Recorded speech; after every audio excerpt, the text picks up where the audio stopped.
The modern man no longer fears the darkness of the forest, the wildness of the sea, or the howling of wolves. But he is still haunted, perhaps more than ever, by the shadowy figure of the witch. Not the fairy tale witch with a crooked nose and cauldron, but something more primal, more archetypal. She appears in dreams and heartbreak, in the terrifying intensity of a woman who does not need your approval. The witch, as Carl Jung might say, is not a woman outside of you, but a force, buried deep within your unconscious. And unless you face her, you remain a boy, not a man. This archetype is ancient, older than religion, older than myth. She is the dark feminine, the unassimilated power of nature, chaos, intuition, and death. She is the face of feminine power, unbound by the rules of men, and that's precisely why she terrifies them. For centuries, cultures tried to control her, label her, burn her. She was called evil, seductive, destructive, everything a patriarchal psyche feared. But what was really being burned at the stake was not evil, it was the refusal of a woman to play by a man's story. The witch is not a villain.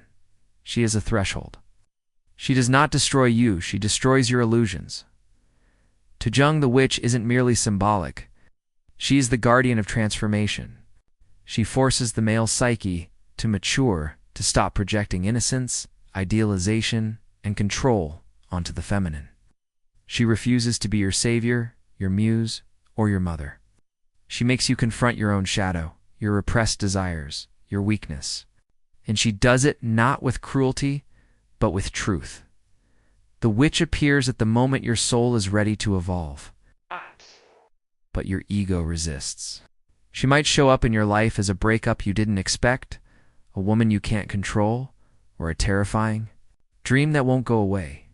She represents the part of the feminine that cannot be tamed.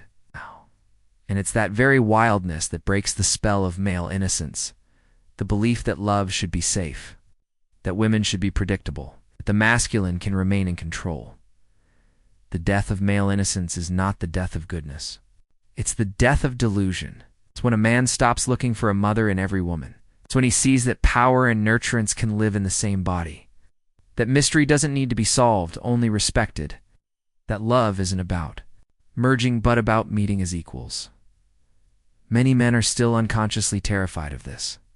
They are drawn to women who feel soft, safe, familiar, till they encounter a woman who sees through them, who reflects back their insecurities, who doesn't need them to be her hero. And in that moment, they feel threatened. Not because she is dangerous, but because she awakens something buried, their own unlived life. The witch forces initiation, not through rituals or robes, but through rawness. She strips away fantasy. She shows you that the feminine is not here to serve your story, but to write her own. She doesn't offer comfort. She offers truth. And in that truth, a man is reborn. Carl Jung believed individuation, the process of becoming whole, requires confrontation with the unconscious, and the witch is a face of that unconscious. She is not here to please you. She is here to break you open, to burn away the mask of the nice guy, to shatter the ego that wants control. She is the crucible through which boyhood dies, and real masculinity is born, not dominance, not power over, but depth, presence, and integrity. So who is the witch today? She may be the woman who left you because you wouldn't grow. She may be the therapist who challenged you instead of soothing you. She may be the creative force in your own soul that you've been avoiding because it doesn't fit your identity. She is the face of everything you've tried to control, and now must surrender to. This archetype is not here to destroy the masculine, but to awaken it. She doesn't ask for obedience. She demands presence.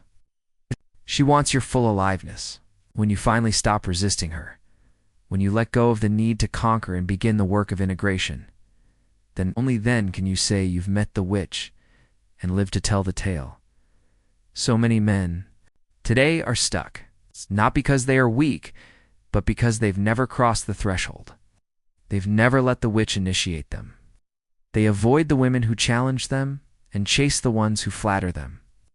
They cling to the illusion that they are in control. But control is the enemy of transformation. The witch archetype teaches that true power is not domination. It is surrender to the deeper intelligence within. It is the courage to be undone, to be remade, to let the feminine crack open your certainty and show you the mystery you've been avoiding. Until a man meets the witch, he cannot fully meet himself. He will live in projection, in fear, in pursuit of something he cannot name. But when he does meet her, whether in a woman, a dream, or a descent into the soul, everything changes. He is no longer innocent. He is no longer a boy. He is awake. If this video stirred something in you, an image, a memory, a truth to long buried, don't run from it. Sit with it. Reflect.